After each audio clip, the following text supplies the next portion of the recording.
सातारा जिल्हा मध्यवर्ती सहकारी बँकेच्या रौप्य महोत्सवी कार्यक्रमाचे प्रमुख पाहुणे राज्याचे उपमुख्यमंत्री आदरणीय अजितदादा,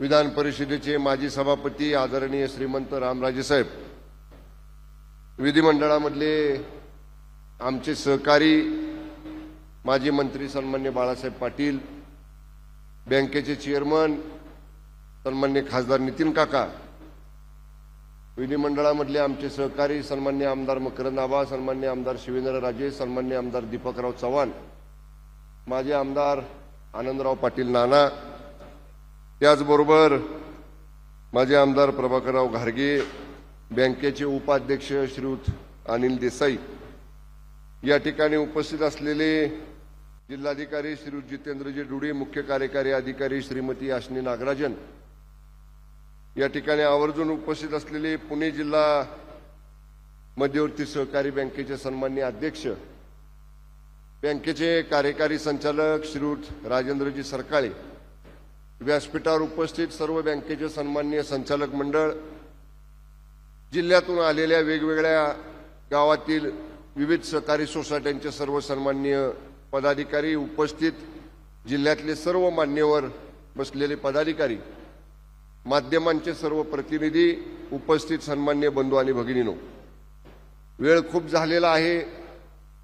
मान्य दादांना पुढच्या येवल्याच्या कार्यक्रमाला वेळेवर पोचायचं आहे आणि एमडीनी बँकेच्या चेअरमन साहेबांपेक्षा जास्त वेळ घेतला भाषणाला आणि एमडीपेक्षा जास्त वेळ खासदार चेअरमन साहेबांनी घेतला भाषणाला। त्यामुळे दोघांनी सगळ्या वक्त्यांचा वेळ घेतल्यामुळं रामराजे साहेबांनी आणि आम्ही दोघांनी ठरवलं की 5-5 मिनिटात शुभेच्छा द्यायच्या। बँकेच्या कामकाजाबद्दल सरकाळेंनी आणि नितीन काकांनी विस्तृत इथं विश्लेषण केलं। काकांनी उल्लेख केला स्वर्गीय लोकनेते बाळासाहेब देसाई साहेबांचा, आर.डी. पाटील काकांचा। कदाचित काका जुनं रेकॉर्ड बँकेकडे जर असेल सरकाळे, पहिल्या नंबरचा शेअर्सची पावती दौलतराव श्रीपतराव देसाई, मुक्काम पोस्ट मरळी, तालुका पाटण, जिल्हा सातारा ही आहे। तुमच्याकडे जर पहिलं पावती पुस्तक कुठं असेल तर बाळासाहेब देसाई साहेबांचं पहिलं नाव आहे, दौलतराव श्रीपतराव देसाई, मुक्काम पोस्ट मरळी, तालुका पाटण, जिल्हा सातारा।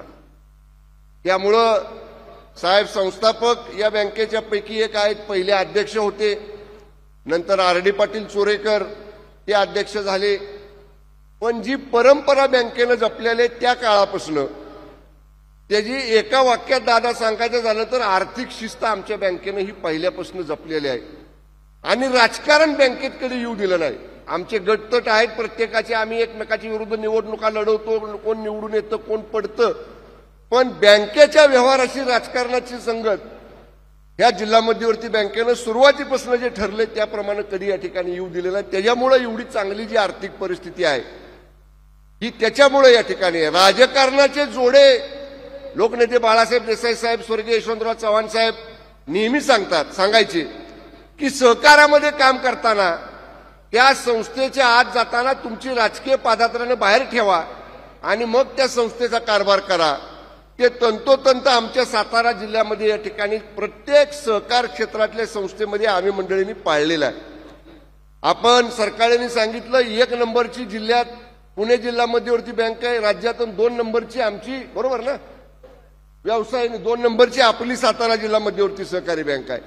पुणे जिल्ह्याचा मोठा व्याप जर बघितला आणि आपला जिल्हा भौगोलिक क्षेत्र जर बघितलं तर आपण खूप संख्येनं लहान आहोत, पण मी म्हणलं तसं आर्थिक शिस्त, नियोजनबद्ध कामकाज आणि सहकारामध्ये राजकीय पादात्रानं बाहेर ठेवून काम करण्याची पद्धत, त्यामुळे जिल्हा मध्यवर्ती बँकेनं अत्यंत चांगला प्रगतीचा आलेख या ठिकाणी निर्माण केलेला आहे। उल्लेख आवर्जून केला पाहिजे, सन्मान्य बाळासाहेब पाटील साहेब असतील, मी असेन, आता नव्यानं गेल्या वर्षभरात आलेले मकरंद आबा असतील, शिवेंद्र बाबा असतील, आम्ही सगळे सहकारी साखर कारखानदारीशी संबंधित मंडळी आहोत आणि बँकेचा मोठा व्यवसाय, पाटील साहेब बाळासाहेब पाटील बरोबर ना, मोठं ग्राहक आपण कारखानदार आहोत। त्यामुळे जरा आज काहीतरी नितीन काका घोषणा करतील रौप्य महोत्सवात बाबा 1% व्याज सवलत सहकारी साखर कारखान्याने देऊ असं वाटत होतं। मी दादांना सुद्धा म्हणलं आता तुम्ही तरी रौप्य महोत्सवी कार्यक्रमात, कारण सरकारने सांगितलं व्यवसाय आहे बरोबर आहे, नफा आहे बरोबर आहे, पण त्याचं प्रमाण जर काढलं तर साखर कारखान्याशी लिंकिंग वसुली जी तुमची सगळी आहे का चुकतंय माझं काय? बरोबर आहे. मी अर्थ राज्यमंत्री होतो दादांच्या हाताखाली, त्याच्यामुळे मी बऱ्यापैकी अर्थ विभागाचा अभ्यास केलेला आहे. त्यामुळं कारखानदारांना सुद्धा तुम्ही जे म्हणला ना, एक पैसा बुडवायची सवय नाही. त्यामुळं आणि कारखान्यांचं कसं असतं, सोसायटीच्या सचिवाला कामच नाही, बँकेत बिलं वर्ग व्हायच्या अगोदर सोसायटीची कर्जाचा हप्ता वसूल करूनच खात्यावर पैसे जातात, परस्पर त्याच्याकडनं बँकेकडे पैसे जमा.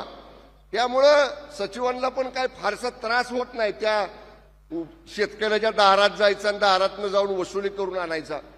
त्यामुळं अत्यंत चांगलं काम आमच्या जिल्हा मध्यवर्ती बँकेचं आहे, शिस्तबद्ध काम आहे. आणि नितीन काकाच्या रूपाने एक उमदा तरुण चेअरमन बँकेला मिळालेला आहे. माननीय दादांनी आता काकांना खासदार राज्यसभेवरती केलेला आहे. कारण बरेचसे प्रश्न जिल्हा मध्यवर्ती बँकेत एखादी नवीन योजना करायचं म्हटलं की नाबार्डची अडचण, अमुक रिझर्व्ह बँकेची अडचण, आता नाबार्ड रिझर्व्ह बँक हे सगळं केंद्राशी संबंधित आहे आणि राज्यसभेमध्ये बँकेचे चेअरमनच बँकेचं प्रतिनिधित्व करतायत. त्यामुळे बऱ्याचशा गोष्टी दिल्लीमधनं सोयीस्कररित्या आपल्याला करून घेता येतील. जास्त मोठं भाषण या ठिकाणी मी करत नाही. आज रौप्य महोत्सवानिमित्त सर्व कामकाजाला जिल्हा मध्यवर्ती बँक 100% संगणकावर आली. माननीय श्रीमंत रामराजे साहेबांनी सांगितले की एक झालेला व्यवहार कुठलाही जिल्ह्यामधल्या कुठल्याही सहकारी संस्थेतला बँकेशी लिंक असणारा तो थेट हेड ऑफिसमध्ये इमिजिएटली या ठिकाणी नोंद केला जाणार आणि इमिजिएटली त्या व्यवहाराची नोंद जिल्हा मध्यवर्ती बँकेच्या मुख्य कार्यालयामध्ये होणार आहे. एवढी ॲडव्हान्स्ड टेक्नॉलॉजी आपल्या जिल्हा मध्यवर्ती बँकेनं स्वीकारलेली ही सुद्धा चांगली गोष्ट आहे. सभासदांचा शेतकऱ्यांचा विश्वास जिल्हा मध्यवर्ती बँकेवरती आपल्या निश्चितच आहे, तो अधिक दृढ व्हावा आणि याही पेक्षा चांगली प्रगतीची शिखरं जिल्हा मध्यवर्ती बँकेनं पादाक्रांत करावी अशा शुभेच्छा व्यक्त करतो. मगाशी बोलण्याच्या ओघात राहिलं, आज माननीय केंद्रीय गृहमंत्री सन्माननीय अमितभाई शाहसाहेब मुंबईमध्ये आहेत. माननीय मुख्यमंत्री महोदयांची खूप इच्छा होती आजच्या कार्यक्रमाला येण्याची. सकाळी त्यांनी प्रयत्न देखील केला, म्हणजे त्यांच्यासाठी चॉपर देखील तयार होतं, राजभवनवरनं थेट निघून ह्या कार्यक्रमाला यायचं. पण माननीय अमितभाई शाहसाहेबांची बैठक लांबण्यामुळं माननीय मुख्यमंत्री महोदयांना इच्छा असून सुद्धा या समारंभाला येता आलं नाही. त्यांनी शुभेच्छा चेअरमन साहेब माझ्याकडनं आपल्या सर्व बँक परिवाराला या कार्यक्रमासाठी शुभेच्छा व्यक्त केलेल्या आहेत आणि माननीय मुख्यमंत्री महोदयांनी सांगितलेलं आहे सातारा जिल्हा मध्यवर्ती बँकेच्या पाठीशी माननीय मुख्यमंत्री एकनाथजी शिंदे साहेब. दादा तर बोलतीलच, पण शिंदे साहेब ह्या जिल्ह्याचे सुपुत्र आहेत. दादा तुम्ही जसं म्हणता सातारा जिल्हा माझा आहे, तसं दरेगाव माननीय मुख्यमंत्री एकनाथजी शिंदे साहेबांचा आहे आणि नितीन काकांपेक्षा आबांचे जवळचे संबंध आहेत शिंदे साहेबांशी. आबा बरोबर का नाही? हो तरी म्हणा. त्यामुळं म्हणजे बऱ्याचदा आम्ही महाविकास आघाडीमध्ये होतो आणि आबा इकडे होते तरी सुद्धा दराला आमची गाठ पडायची. सीएम साहेबांच्याकडे आबा काहीतरी कामं विकासाची घेऊन यायचे. त्यामुळे मला आवर्जून सीएम साहेब म्हटले आबांना सुद्धा सांगा मला यायचं होतं, परंतु अशा महत्वाच्या बैठकीमुळं मला येता आलं नाही. माननीय मुख्यमंत्री महोदयांनी देखील या कार्यक्रमाला शुभेच्छा व्यक्त केलेल्या आहेत. पुन्हा एकदा या बँकेच्या सर्व कामकाजाला रौप्य महोत्सवी वर्षाच्या या सांगता समारंभाला मनपूर्वक शुभेच्छा व्यक्त करतो आणि या ठिकाणी थांबतो. धन्यवाद. जय हिंद, जय महाराष्ट्र. एबीपी माझा, उघडा डोळे बघा नीट.